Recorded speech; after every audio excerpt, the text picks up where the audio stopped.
Bom dia, é um prazer enorme estar com vocês. Eu vou ficar mais preso aqui porque eu tenho que me acompanhar desse lado de cá. Eu preciso começar perguntando a vocês, eu não sei se nós já fomos na primeira, e aí vocês vão usar o Mentimeter para isso. Quando vocês ouvem falar Tribunal de Contas, o que vem à cabeça? Vai estar projetado para vocês, aí no telão, não está projetado para mim aqui ainda, mas vai estar projetado para vocês um código para vocês colocarem no Mentimeter, e ao colocar o código no Mentimeter, essa pergunta vai aparecer.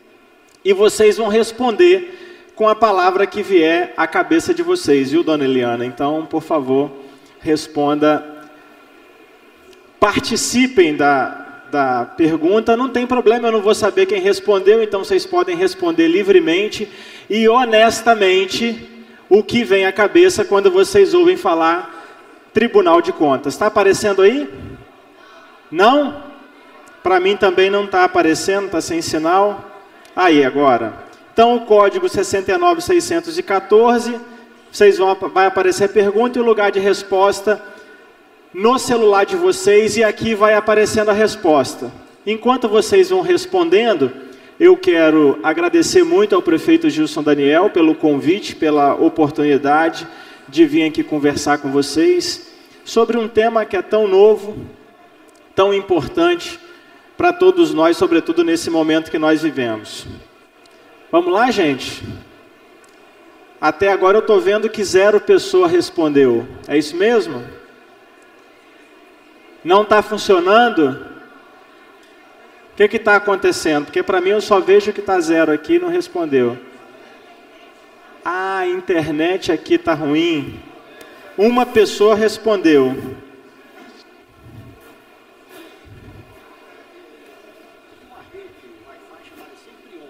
Você orienta para mim? Pedir permissão aqui para ajudar. Sempre on. Rede, olha aí, a rede Wi-Fi sempre on. Vai ser exigido um cadastro. Esse cadastro é necessário para atender a legislação de segurança para a navegação na internet, o marco civil da internet. Então, esse cadastro não é utilizado para a empresa para nenhum outro fim, senão para a proteção e segurança da rede. Então, por favor, preencha o cadastro para acessar essa rede sempre on, que é a rede Wi-Fi que está disponível aqui no evento. Conselheiro, muito obrigado. Mas a gente já está conseguindo ver as pessoas respondendo aí, as respostas estão aparecendo. Quanto maior a palavra, significa que mais pessoas falaram dessa palavra. Eu estou ficando satisfeito, porque algumas que eu achei que viessem não vieram. Então eu estou muito satisfeito com o que está sendo colocado. Controle, fiscalização, eficiência. Eficiência deve ter gente do Tribunal de Contas colocando aí, não vale, viu? Brincadeira à parte, bicho-papão apareceu ali, punição apareceu ali, auxiliar, o que já é diferente da visão de Tribunal de Contas, do universo recente, a gente ouve mais falar disso, mas que é importante, que exerce controle, fiscalização.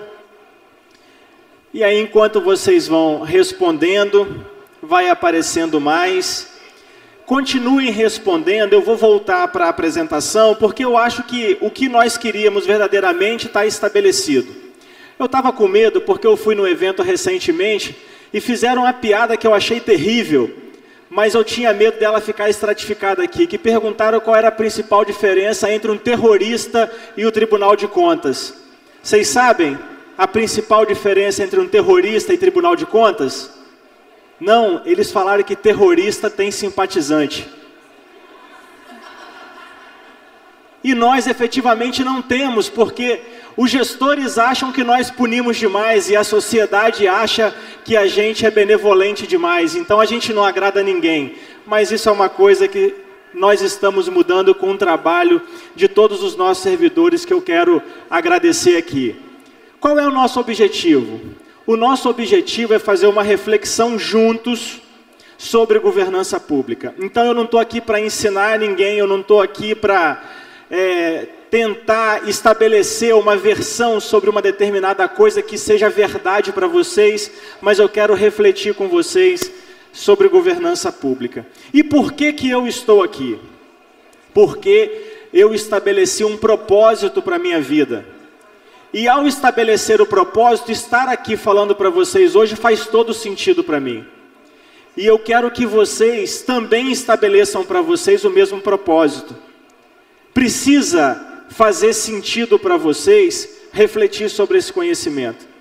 Porque se nós ficarmos aqui participando desse evento, e se isso não tiver um significado, não vai adiantar nada. Vai ser apenas um encontro social em que nós vamos ver as pessoas que gostamos, algumas que nós não vemos há muito tempo e passou para lá. Aí você pode dizer, ah, mas é fácil botar um propósito, conselheiro do Tribunal de Contas, né? Só que o propósito não é de hoje. 1989, eu tinha 13 anos, fiquei órfão de pai, era o filho mais velho, meu irmão tinha 7 anos menos que eu, minha mãe não trabalhava, portanto nós éramos perfil Bolsa Família. Eis que ao longo do tempo a vida me proporcionou grandes coisas, mas não porque eu fiquei parado esperando que a vida me proporcionasse, porque eu estabeleci um propósito e fui atrás dele. Então, ao estabelecer esse propósito, consegui passar pela administração pública, sendo secretário municipal, secretário de Estado, sendo deputado estadual, convivendo com muitos de vocês, e depois, observando com o mesmo desejo que cada um de vocês aqui tem, de fazer uma melhoria para a cidade, de entregar um bom serviço para as cidades em que a gente vive. No meu caso, naquele momento, era Cachoeiro de Itapemirim. Eu sou nascido em Bom Jesus do Norte, eu não sei se vocês sabem disso, mas naquele momento era Cachoeiro de Itapemirim. Quando eu estabeleci um conjunto de evidências, eu juntei um conjunto de evidências, eu observei as evidências e pensei, qualquer que seja a ação que eu tiver que tomar para melhorar a vida das pessoas, diante desse conjunto de evidências que eu tenho aqui, a política não me deixará. E eu não falo política às pessoas que têm mandato. Eu falo a política todas as pessoas que circulam o ambiente da política. Porque muitas vezes um prefeito quer fazer uma coisa, porque reuniu informações, viu que aquilo era bom, mas se ele fizer, ele vai enfrentar manifestação, descontentamento, porque aquele ato é impopular.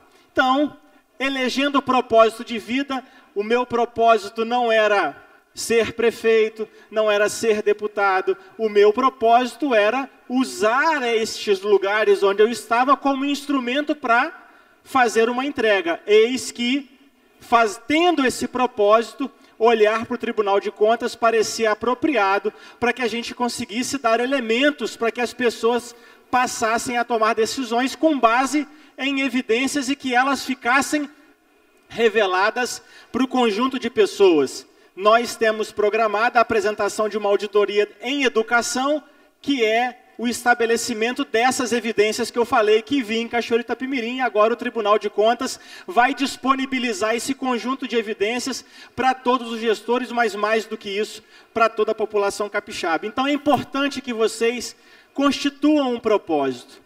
E aí, propósito feito, realizado, vamos ao mundo. Nós estamos vivendo neste momento uma grave crise de confiança.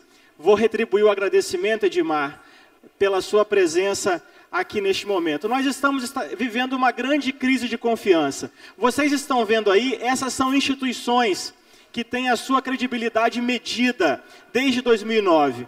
O Ministério Público, a Polícia Federal, eles têm uma série histórica menor. Mas se vocês forem avaliando a série histórica, todas as instituições estão perdendo muito credibilidade ao longo do tempo. Na imprensa, a gente vai vendo muitos fatos negativos que aumentam a desconfiança das pessoas. Algumas vezes porque são fatos e precisam apenas ser demonstrados, outras vezes porque na tentativa de dar didática a uma informação, simplificar a informação de modo que o cidadão comum consiga ter acesso a ela, simplifica-se uma informação muito complexa e acaba desvirtuando a real situação. Então as pessoas vão tendo aumentada a crise de confiança, crises de desconfiança. E aí vocês estão vendo algumas notícias que fazem isso. O acesso à informação, hoje ele é muito rápido. O telefone fixo levou 75 anos para alcançar 50 milhões de usuários. O rádio levou 38 anos, a televisão 14 anos, a internet 3 anos, o Facebook 1 ano, o jogo Angry Birds 35 dias e o jogo Pokémon Go levou 19 dias para atingir 50 milhões de usuários no mundo. Então a informação é um negócio que você não contém mais e ela chega de maneira muito rápida para você. Nós temos um ambiente de desconfiança, as pessoas têm muita informação, acham que está ruim, que nós temos muito desperdício de dinheiro público, mas eu preciso que vocês me respondam agora. Para vocês, qual é a principal causa de desperdício de dinheiro público? Conseguimos aí? Tá, nós estamos ali numa manivela, a nossa internet é a manivela, nós estamos ali tentando fazer um esforço na manivela para conseguir. Mas vocês vão responder essa pergunta. Qual é a principal causa de desperdício de dinheiro público na visão de vocês? Repito, eu não saberei quem respondeu, não sei quem que vai dar a resposta, e ela vai seguindo a mesma lógica anterior. Vocês vão usar agora o código 747442, então atualiza o Mentimeter, coloca o código e responde para a gente qual a principal causa de desperdício de recursos públicos na visão de vocês. Apesar do Edmar ser catedrático, pode responder também, Fabiano, fica à vontade, mente.com, não mintam, apesar do endereço ser mente.com, não mintam, por favor, verdade aqui. Então, 4 pessoas responderam: ineficiência, falta de ética, corrupção, falta de planejamento, maus funcionários, politicagem. Vai lá. Qual a principal causa do mau gasto, da ineficiência com o dinheiro público? É importante ouvir vocês, porque nós estamos aqui tentando construir eu estou só fazendo um retrato da realidade, concordam? Até agora, o que eu disse é o que vocês estão vivenciando cotidianamente, certo? Então, nós estamos no mesmo caminho, nós estamos numa mesma toada. Nós entendemos que o mundo está acontecendo do mesmo jeito, não é isso? Até aqui, tudo que eu estou falando é apenas um retrato do que nós estamos vivenciando cotidianamente. Então, ali, as respostas que parecem ter mais aderência por vocês é corrupção e ineficiência. Né? Falta de planejamento que está conectada a essa ineficiência, falta de gestão. Então, falta de gestão e falta de gestão, como foi digitado de maneira diferente, aparece 2 vezes. Desvios, falta de ética, falta de qualidade, estrutura precária, pouca gente executando. Falta de planejamento aparece também pequeno por conta de digitação. Falha de planejamento. Então você vê falta de planejamento, ineficiência, corrupção como os elementos mais respondidos por vocês.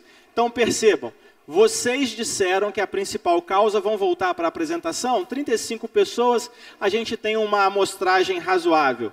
Então voltando para a apresentação, vocês disseram falta de planejamento e corrupção e ineficiência são os principais casos. Então, estima-se que 1 trilhão são desperdiçados anualmente em decorrência. Qual foi a resposta de vocês? Da corrupção, da falta de ineficiência. Esses são dados que a fonte é a Operação Lava Jato e foi publicado no jornal Estado de Minas. E a ineficiência, em boa parte, está associada ao apagão das canetas. Eu perguntei a vocês, Tribunal de Contas, o que vem na cabeça? Vocês, comedidamente, eu não vou agredir um conselheiro no palco, falaram controle, fiscalização, mas alguns colocaram ali punição, né, sanção, e esse medo que o gestor tem de tomar uma atitude e depois ser punido pelo Tribunal de Contas, acaba fazendo o estabelecimento do apagão das canetas. E aqui eu quero começar a dar um antídoto que não estava conectado com a apresentação. Vocês não precisariam ter esse medo se olhassem para o controle interno da maneira como o controle interno precisa ser observado. Porque ele não está lá para atrapalhar a gestão, ele está lá para potencializar aquilo que você pode fazer.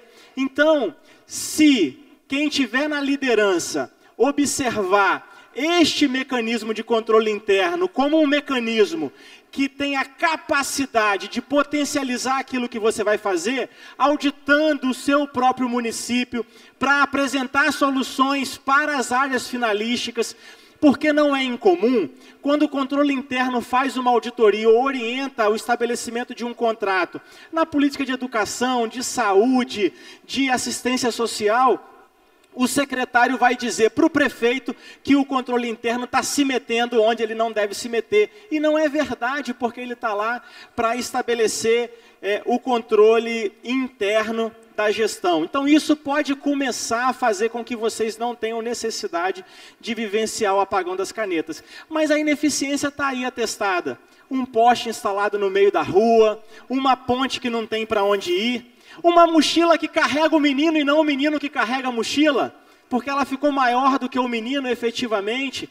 Então, a gente vê isso no cotidiano.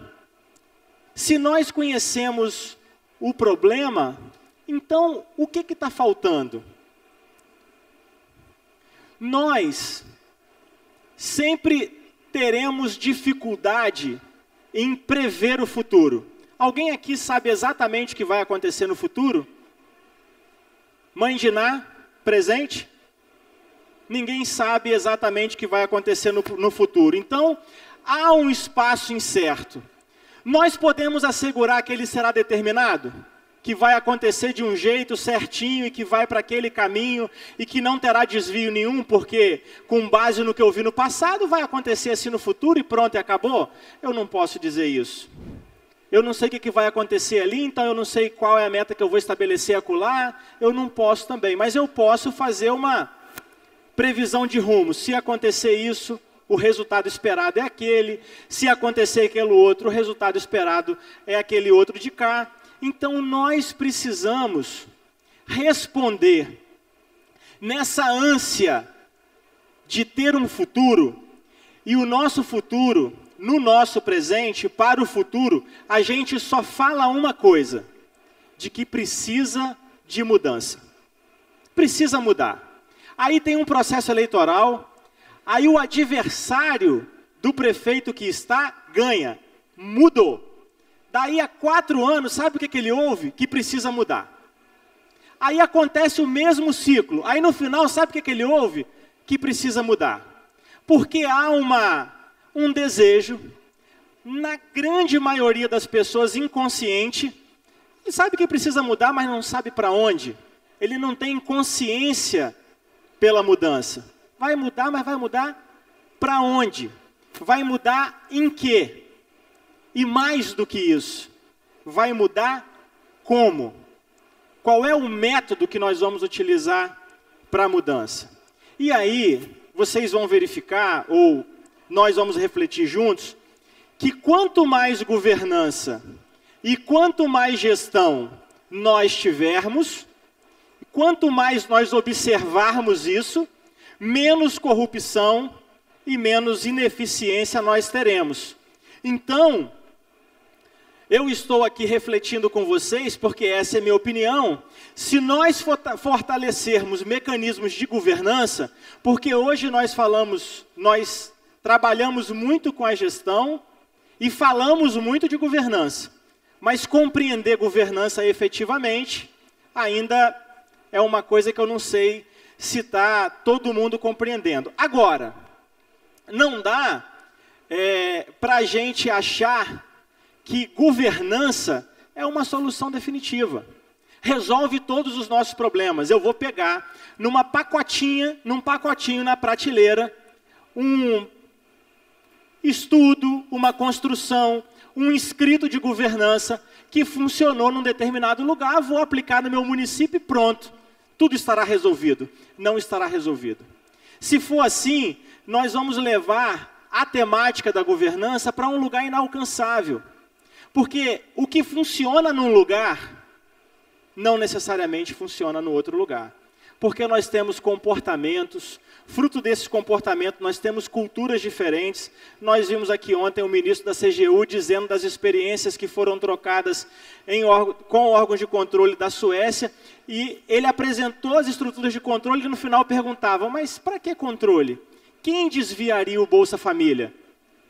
É o povo da Suécia falando. Aqui a gente se pergunta, responde com facilidade, porque controle, infelizmente. Mas nós temos que tomar cuidado para não levarmos o termo governança para um lugar inalcançável e inatingível, botando sobre ela expectativas que não se realizam. Nós precisamos que seja feita em cada lugar, se estabeleça uma construção de todos os elementos que compõem uma boa governança, uma gestão de risco, um programa de integridade, enfim. Eu não perguntei, o conselheiro Rodrigo Chamon perguntou e afirmou ontem, porque todo mundo fala tanto de governança, será que fala porque está na moda? Então, governança é um tema que hoje é amplamente utilizado por diversos setores da sociedade, com diferentes significados, dependendo da perspectiva de análise. A governança global, ela trabalha para fazer o controle do poder, estabelecer a garantia da liberdade, a proteção dos indivíduos e trabalhar contra o arbítrio. Nós temos hoje, eu vou passar mais à frente e mostrar para vocês, nós temos metas mundiais para perseguirmos, para alcançarmos como sociedade planetária. E isso não está desconectado da ação que nós fazemos aqui. Nós temos a governança corporativa, que estabelece o controle dos meios, como nós fazemos, como que nós vamos atuar, para garantir, para coordenar e garantir os interesses dentro da nossa organização, e a governança pública que precisa estabelecer a coordenação dos interesses que circulam a administração pública. Mas nós vamos falar disso mais à frente. A base da delegação, e nós vamos trabalhar isso daqui para frente, é a delegação. Aí eu fui ao dicionário, essa tarja branca aí, é a definição no dicionário de delegação. Substantivo feminino, ato ou efeito de delegar, transmissão, transferência de poder, por meio da qual o indivíduo concede a outro a tarefa de representá-lo e agir em seu nome. Mandato. Então, senhores prefeitos foram delegados pela população. Segura essa informação porque ela será importante para a nossa reflexão posterior. Com a complexidade das relações humanas, e aí me cabe aqui uma história, algumas pessoas aqui que são do tribunal estavam em Foz do Iguaçu recentemente, nós ouvimos uma palestra do professor Clóvis de Barros, e ele estava dizendo que estava indo para um lugar de avião. Ao chegar no aeroporto, teria uma pessoa esperando por ele. Ele viu as pessoas que estavam com plaquinha, não viu o nome dele, passou, ficou lá enrolando para ver as pessoas que estavam com placa indo embora, ficou uma única pessoa. Aí ele chegou perto da pessoa, leu a plaquinha José Carlos. Aí ele falou assim, a pessoa não veio, né? Ele falou, não, veio sim. É um professor que veio dar palestra aqui, me falaram que ele entrou no avião. Ele falou, não, mas o professor que vai dar a palestra sou eu. Ele falou, então por que o senhor não falou antes? Ele falou, mas o meu nome não é José Carlos. Aí o rapaz disse, é claro que não, José Carlos é o meu nome, o seu nome você já sabe. Então ele disse, se para uma questão tão simples existe dois pontos de vista diferentes, imagine para a gente estabelecer a harmonia entre interesses tão diversos que os senhores são chamados a coordenar. Então, embora originalmente o termo governança estivesse relacionado com questões de governo e Estado, foi na iniciativa privada que ele primeiramente se desenvolveu. E aqui nós vamos usar primeiro o exemplo da governança corporativa no ambiente privado, porque quando começou-se a estabelecer a dificuldade das administrações serem feitas pelos próprios donos, a empresa cresceu de tal maneira que ele não conseguia mais fazer uma administração familiar. Ele precisava profissionalizar a contratação para gerir a sua empresa. Então, o que ele fez? Ele delegou para alguém, para um gestor, para um executivo. E a gente vê isso nas grandes empresas. Então, o principal, que é essa senhora na nossa apresentação, a dona do dinheiro, a dona da empresa, delega para o agente a tarefa de administrar a sua empresa em seu nome.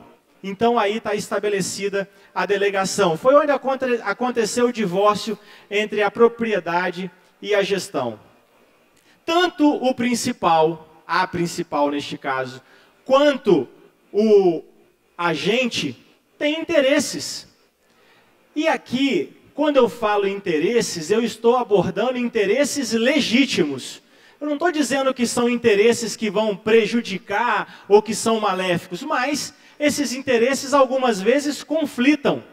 E se eu delego a alguém fazer alguma coisa em meu nome, mas esse alguém tem um interesse diferente do meu, ele pode sabotar o meu desejo e fazer aquilo que lhe interessa. Então aí estabelece-se o conflito de agência, que é o conflito de interesse entre esses dois atores. Na governança corporativa é analisada múltiplas formas de resolver os potenciais conflitos que decorrem dessa separação de poderes entre principal e agente. E a origem da governança pública, ela está diretamente ligada a isso. Estabelece-se a delegação e também existem as figuras de principal e agente. E aqui começa... Eu falei, quanto mais governança lá atrás, quanto mais gestão, e aqui a gente vai começar a passar pelas diferenças. Porque muita gente fala de governança como se gestão fosse, e não é. Vocês, prefeitos, que eu vejo muitos aqui, são eleitos para serem gestores, não é isso? Mas governantes. E tem uma diferença estabelecida. Será que vocês atuam como gestores e governantes? Então, aqui nós vamos começar a estabelecer. Na nossa tratativa, nós estamos falando de governança pública. Eu não vou descer em níveis, porque nós temos governança multinível, mas aí se eu for entrar em todos os temas, nós vamos fazer outra discussão. Então, eu vou tratar aqui como principal sendo os cidadãos. Quem é o dono do dinheiro? Quem é que paga o imposto que vocês administram? O cidadão, o povo. Então, nós somos principais, e aí o prefeito também é, porque ele não deixa de ser cidadão por ser prefeito, não deixa de ser cidadão por ser prefeita, e a gente precisa ter essa noção de que o principal são os cidadãos, e os agentes, os representantes eleitos, conselhos, dirigentes superiores, enfim. E aí vários conflitos se estabelecem entre agente e principal, entre principal e principal, entre agente e agente. Porque se o principal são os cidadãos, eu posso dizer que o principal tem uma vontade única, tem um interesse único? O processo eleitoral, brigado como está aí para dizer o contrário. Né? Os interesses diversos se manifestam, se apresentam, e vocês são fruto, são resultado no processo eleitoral do interesse que se estabelece. Um dos principais papéis da governança é garantir que a atuação pública seja tida como legítima. como cidadão, fortalecendo o cumprimento voluntário das regras sociais. E aí, todo mundo fala de compliance. Se nós fôssemos falar de todos os conceitos que envolvem a governança, programa de integridade, compliance, nós não sairíamos daqui hoje e eu pediria ajuda aos universitários que estão aqui, que entendem do tema. Mas essas regras sociais são como nós vamos estabelecer em conformidade as nossas ações. Sem governança adequada, é muito pouco provável que os interesses identificados reflitam as necessidades dos cidadãos. E não refletindo a necessidade dos cidadãos adequadamente, as soluções e os resultados esperados não vão ser alcançados. Uma sociedade saudável passa pela ideia de um estágio cujas instituições entregam resultados previamente pactuados. E aqui eu preciso fazer o primeiro recorte com vocês. Quando um prefeito se elege, quando o governador se elege, o presidente da República se elege, o que é eleito são as ideias, que vocês manifestam oficialmente por meio do programa de governo que apresentam. E vocês são a representação pessoal daquelas ideias. Aqui é a prévia pactuação com a sociedade daquilo que será feito. Se não for feito do jeito que foi pactuado, a crise de confiança só faz aumentar. Então, nós precisamos buscar um modelo de governança que seja mais equilibrado, no qual as necessidades dos cidadãos são melhor identificadas e atendidas. E isso deve acontecer de maneira permanente. E aqui, meus amigos, eu quero provocar a vocês que não só os que são prefeitos, mas aqueles que desejam ser, uma boa governança será estabelecida no período de vocês com a delegação em nome do povo, se vocês estabelecerem preocupações com ela antes de chegarem ao poder.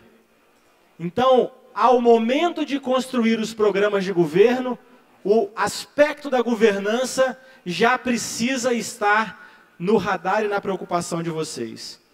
E eu disse antes, o que funciona bem em um contexto, pode não funcionar bem no outro, porque nós precisamos observar as realidades. Então, qual o caminho seguir? As organizações precisam saber para onde estão caminhando. Vocês precisam claramente, no momento em que vão solicitar ao cidadão a delegação, dizer claramente para que caminho vocês querem levar este território que vocês vão administrar, estes bens que vocês vão administrar neste tempo. E eu falei da governança global, os conceitos que aqui eu estou também utilizando, a base dessa apresentação, estão alinhados com as organizações que estão dando norte global para este conjunto de entendimentos que nós vemos fazendo, tanto o Banco Mundial quanto a OCDE, que fez gerar o guia da política de governança pública do governo federal. A palestra está no LinkedIn, na última página tem bibliografia e tem o link para o guia de governança pública do governo federal, que é muito didático, muito simples, de fácil leitura.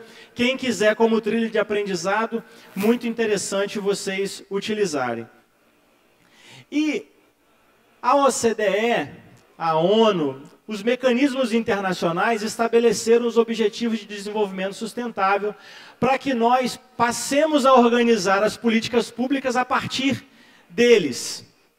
E aqui eu quero abrir um parêntese para dizer para vocês que o Tribunal de Contas do Estado do Espírito Santo, o Tribunal de Contas da União, os tribunais de contas estaduais e municipais existentes no país, vão observar esses Objetivos de Desenvolvimento Sustentável para começar a apreciar as contas de vocês. Nós vamos sair da conformidade nas contas de governo para analisar o resultado da ação governamental. Não é apenas dizer, gastei 25% na educação. Ok. Você gastou com o quê? Você gastou como? Você gastou por que desse jeito e não daquele jeito? Qual foi o resultado que deu? Está conectado com o que você pactuou? Porque aí nós estamos fazendo todo esse conjunto de leitura, estabelecendo uma boa accountability para devolver para o cidadão, que é o principal dono do dinheiro. Vocês imaginam numa empresa que o dono do dinheiro não tem informação do que está acontecendo com o dinheiro dele? Não tenha informação e, além da informação, que essa informação não tenha significado? Porque não é só dizer quanto, é dizer por que aquele quanto e para que aquele quanto.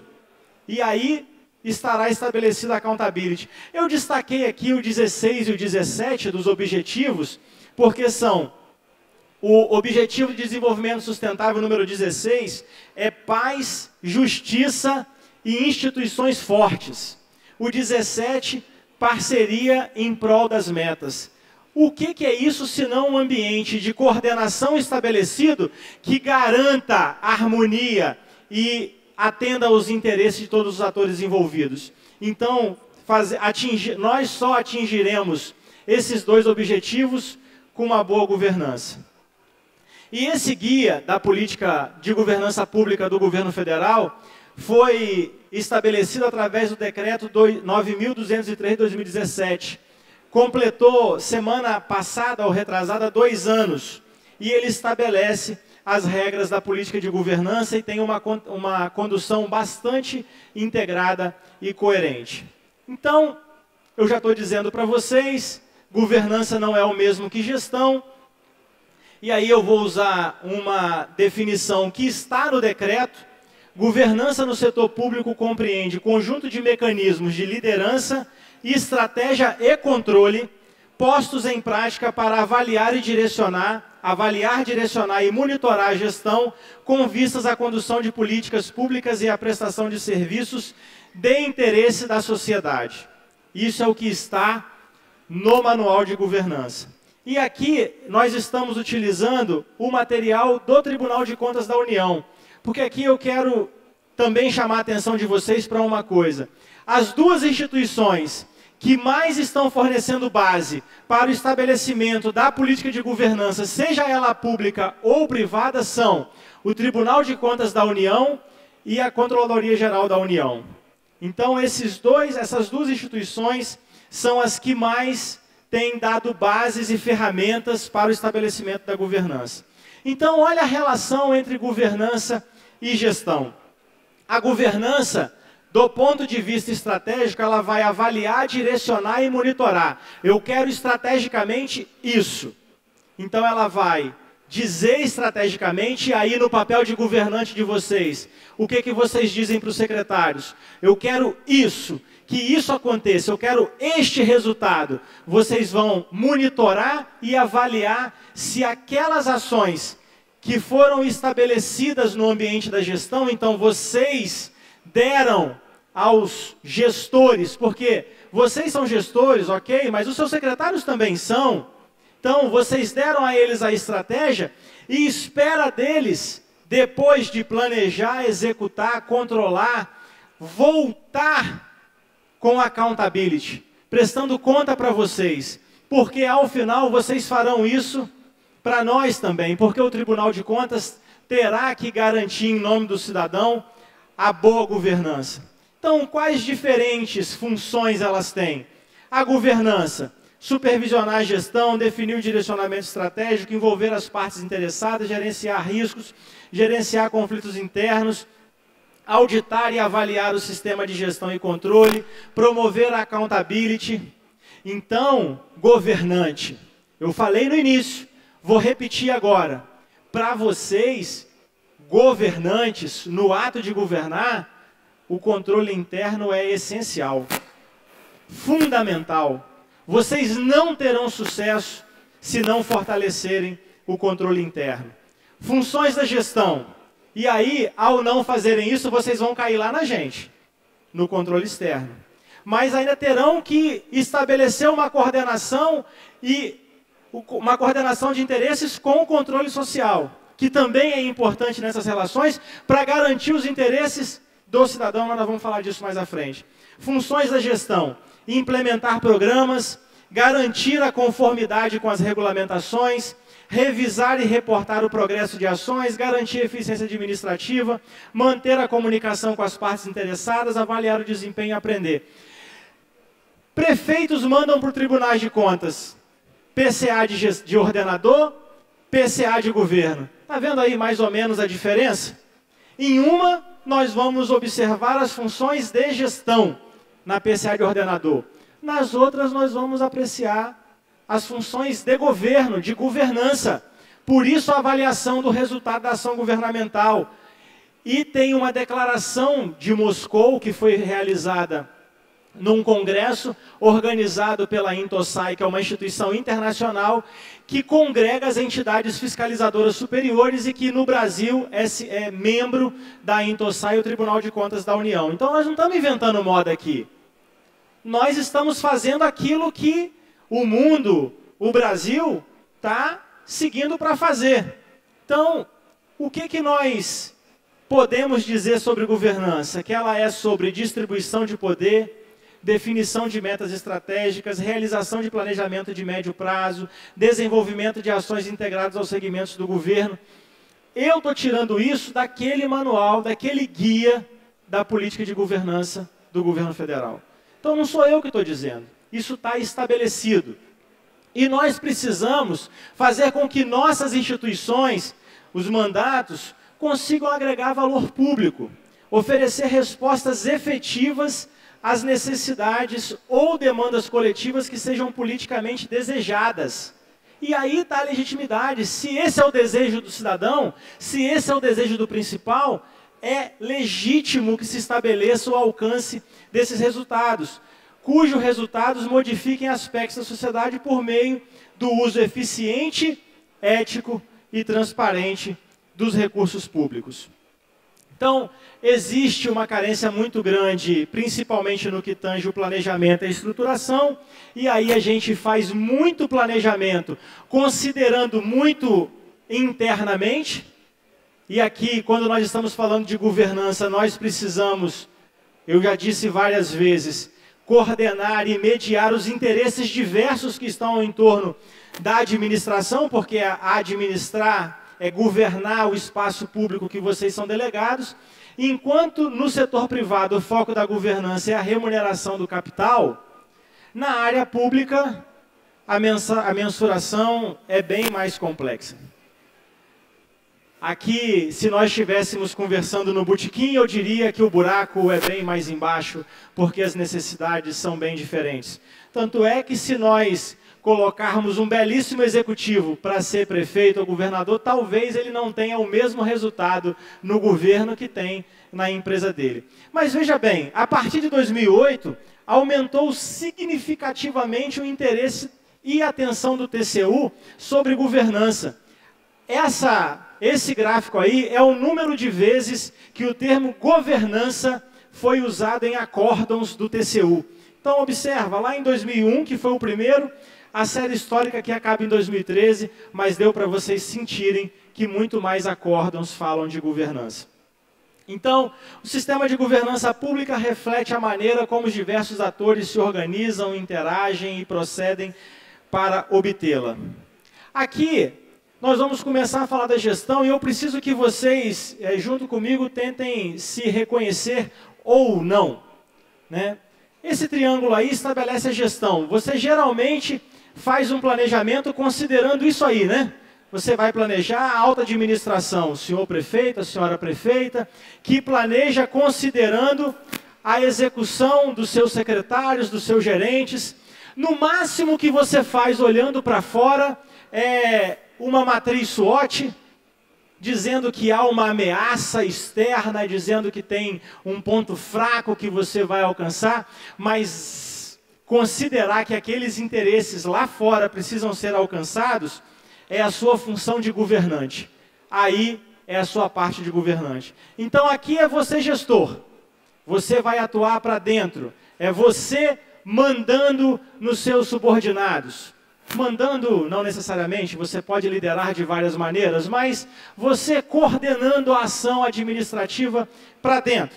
Aqui é você governante, observando os interesses da sociedade, observando os interesses estabelecidos no controle social, observando o interesse estabelecido nos vários segmentos, ou o conjunto de empresários não tem interesses que falam à administração pública, ou o conjunto de servidores públicos não tem interesse nenhum no que diz respeito à governança pública. Vocês se elegem, apresentam um conjunto de propostas. Se essas propostas, em algum momento, feriam o interesse do servidor público, ele se organiza para você não fazer aquilo que você se propôs a fazer para atender o interesse da população de maneira geral. Então, governar é mediar esse conflito.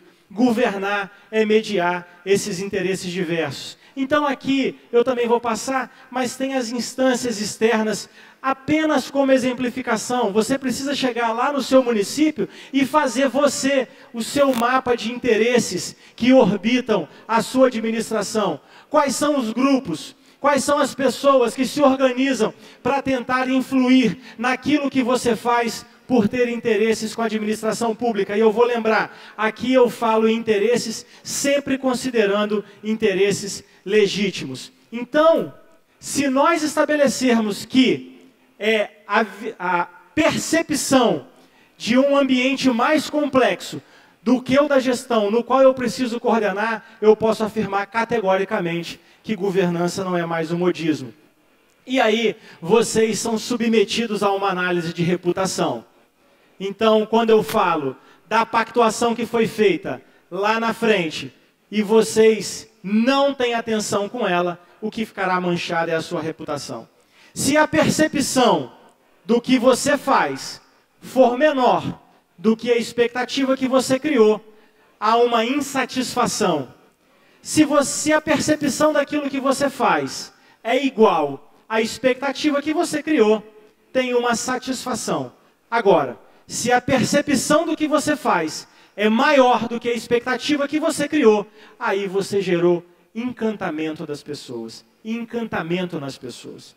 Então, como migrar do controle de meio para o controle de fins? Ou seja, eu vou deixar de olhar só para dentro e vou passar a olhar para fora, para os resultados que eu quero entregar, porque esses resultados falam aquilo que foi pactuado. Então eu preciso estabelecer uma gestão de risco. Repito, se eu fosse fazer uma palestra de gestão de risco aqui, nós também não sairíamos desse lugar. Mas é importante que vocês saibam que gestão de riscos tem lugar na governança. Risco é parte de qualquer empreitada humana. A vida é uma exposição contínua a todo tipo de risco. A civilização avançou graças ao risco. Nos primórdios, riscos físicos e recompensas andavam lado a lado. Nós temos consequências desses primórdios até hoje, infelizmente. Mas hoje nós precisamos avaliar risco a risco de todas as ações que nós vamos fazer, de tudo que nós queremos atacar, quais são os riscos que estão atrelados. E aí aqui tem uma matriz, que é a matriz de Coso, que faz análise dos riscos, avalia risco de governança e cultura, risco de estratégia, risco de execução, risco de informações, risco de monitoramento. Isso é uma metodologia que vocês vão conhecer, já devem ter visto esse desenho várias vezes, mas vale alguém destrinchar a metodologia para que os prefeitos tenham conhecimento da existência. Mas como eu disse, se eu ficar passando, eu não vou conseguir finalizar o que nós precisamos fazer aqui.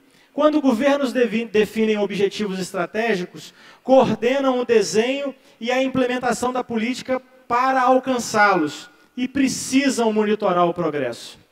Vocês definem um conjunto de ações, vão esperar os 4 anos para ver se deu certo ou se deu errado e falar à população da entrega que vocês se comprometeram a fazer?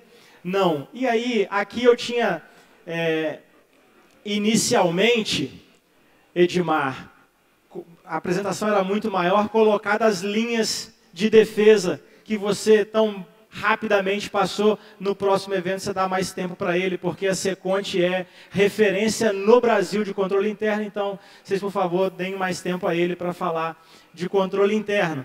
Então eu quero dizer para vocês aqui que governança traduz um conceito essencialmente democrático, porque tem respeito ao interesse das pessoas e àquilo que elas delegam aos seus representantes eleitos legitimamente.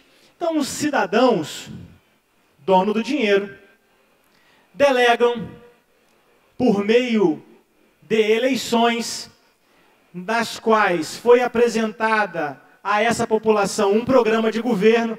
Então esses papeizinhos aí é o programa de governo que cada candidato, nós tentamos fazer uma representação do candidato convencendo o povo em cada uma desses. Tem mais de um candidato, convencendo mais um conjunto de pessoas, porque é assim que a eleição se estabelece.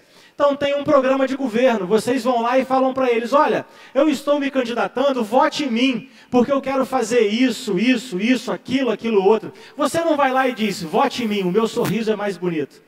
Vote em mim, o meu olho azul é mais penetrante. Vote em mim, eu me arrumo mais apropriadamente. Não, você fala, vote em mim, porque eu vou melhorar a educação desse jeito. Vote em mim, porque eu vou melhorar a saúde desse jeito. Então, a população escolhe um e delega. É você. É você que vai me representar. É você que vai levar o nosso município para onde nós queremos ir. E para você fazer isso, você precisa de autorização legislativa. Porque ele não delega só o prefeito, delega os vereadores também. E os vereadores também precisam entender que na delegação tem um conjunto de ideias que foi eleito. Não pessoas, ideias. Na atuação legislativa, essas ideias precisam ser observadas. Para elas serem observadas, na minha opinião, e eu já dei votos em processos do Tribunal de Contas dizendo isso, o programa de governo tem que estar conectado com o PPA, as LDOs e LOAs. Porque se no programa de governo você diz o que vai fazer, e é no PPA que você tem autorização para fazer, como você vai entregar aquilo que foi pactuado se você não conectar as duas coisas? E aí, se você não tiver conhecimento do que está fazendo, alguém pode dizer para você, não, prefeito, isso aqui eu não posso fazer, porque é muito mais fácil eu aumentar de maneira linear o PPA e reapresentar na Câmara 4 anos depois. Se eu fizer isso, só tem uma coisa que está garantida, que não haverá mudança. Nós começamos falando que a única coisa que as pessoas querem é mudança. Vocês se elegem como sendo a personificação da mudança, pegam o PPA de vocês e aumentam de maneira linear. Ou seja, vocês dizem, eu vou repetir tudo o que meu antecessor fez com um pouquinho de dinheiro a mais, porque eu vou arrecadar um pouquinho mais nos próximos 4 anos. Então a chance de dar certo é nula. Então precisa estar conectado programa de governo com PPA, LDO e LOA. E a análise da nossa prestação de contas, nós encaminhamos para o titular do controle, o Poder Legislativo. A gente manda para os vereadores decidirem. Aí a gente vai lá nas contas e fala de educação, a gente vai lá nas contas e fala de saúde, a gente vai lá nas contas e fala de mobilidade. Aí os vereadores falam assim, prefeito, sua conta está aqui, aí o que nós vamos fazer? Nossa expectativa é que vocês peguem aquele parecer prévio, a parte de educação discutam com a sociedade na comissão de educação. A parte da saúde discutam com a sociedade na comissão de saúde. A parte de mobilidade discutam com a sociedade na parte de mobilidade, na comissão de mobilidade e infraestrutura, como vocês estiverem organizada, porque vocês estão ali para representar também a população na devolutiva. Porque se eu presto contas para o dono do dinheiro, são vocês nessa hora, vereadores e vereadoras, os representantes do dono do dinheiro para receber a devolutiva. Então, o parecer prévio precisa ser destrinchado e comunicado. E aí as versões se estabelecerão, está dada e estabelecida a política, mas neste ambiente, com a minha pretensão quase juvenil, infantil, sei lá, desejando de que ela se estabeleça de maneira muito mais qualificada, porque vocês estão debatendo sobre evidências e dados. Então, o que precisamos é de um modelo adaptável, capaz de sobreviver num ambiente complexo, onde variabilidade é uma coisa boa. Governança é rumo, definir propósitos e alcançá-los. E vocês vão ter que pactuar isso com quem de direito. Infeliz é a pessoa que só consegue se ver. Disse-me isso meu chefe de gabinete que está ali me olhando, baixou a cabeça porque ficou com vergonha, a cara dele está queimando. Mas isso faz todo sentido. A gente precisa se colocar no lugar do outro. Quando um governante toma uma atitude que afeta um pequeno grupo de pessoas que se privilegiam do serviço público por alguma característica. Nem todo privilégio é conforto. Conforto monetário.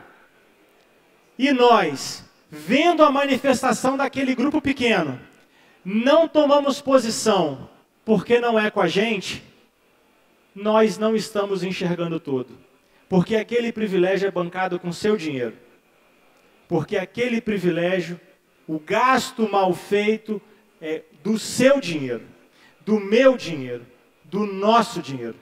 Então, uma ação de governo interessa e fala a todos nós e não apenas aquele pequeno grupo. Porque se nós nos retirarmos, nós dificultamos a tarefa do governante de mediar interesses em favor do conjunto da sociedade, porque ela não se interessa em saber e, ao final, ficará com uma pseudo-informação deturpada. Então, imagine, já é pequena e ainda é deturpada para formar a opinião dele. Será ineficiente. Espero ter contribuído de alguma forma. Muito obrigado.